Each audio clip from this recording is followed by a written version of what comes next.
Эми жанагы 12 миллиард аркы берик дегендер баары Ben sana okup alıp çocuk götürdüm. Жок, Откуда взяли депти? Жок, калпага. Бизде мен ошо эртең журналисттерди чакырып интервью берем.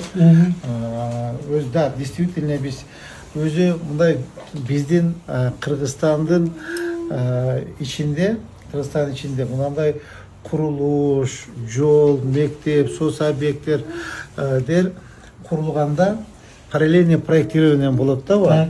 Одновременно, допустим, подрядчик өзүнүн акчасына жасай берет. Азыр мына поликлиниканы ошентип сүйлөшкөн болчу подрядчик мененчи, ал өзүнүн акчасына жасайт. Анан антимынтип тендердикичөктү ал уже бүтүп орто чейине келип калат, бөлүнгөн акчаны берип коет да. Ушундай маселе да. Да, туура азыр кете биз менин эсебим боюнча 1,5 миллиард сом. Мен точно айтып берейин азыр айтам. 1 миллиард 500 миллион бекен. Кете ушундай жолдон, тротуардан карызыбыз бар, подрядчиктерден. 750 миллион сом. Мына УКСтан, управление капитальных строительств. Мына сквер жасалды, соцкультура объекти жасалды. Жалпы где-то бир 2 миллиард 3 миллиард жетпейди. Жок, 2 миллиард 300 миллиондай карызыбыз бар. Бул подрядчиктерден. Булардын бардыгы мына 26-жылдын бюджетине киргизип, эми төлөшүбүз керек болчу да. Ушул эле.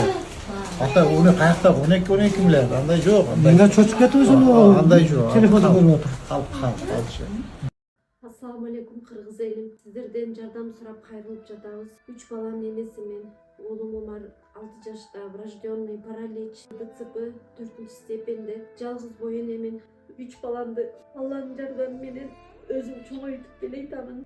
Ооруган балам менен жашоо аябай караңгы болуп кетет.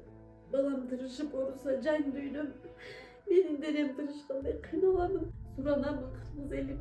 Балама 5 сом 10 сом болсо да жардам бериңиздер. Жок дегенде мени көрсө апа деп мени тааныса деп үмүттөнөм. Жаны оорубай жашаганга себепчи болуңуздар суранам. Балдарыңыздар оорубасын.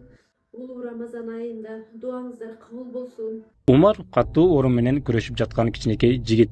Ал кымбат дарылануу жана айыгууга мүмкүнчүлүк алуу үчүн сиздин жардамыңызга муктаж болуп турган учуру. Сиз берген ар бир сом Умарды дени сак жана бактылуу жашоого жакындатат. Сооп иш кылуу менен бирге Умарга ооруну жеңүүгө жардам бериңиз. Ар бир берген сомуңуз үчүн Аллах ыраазы болсун.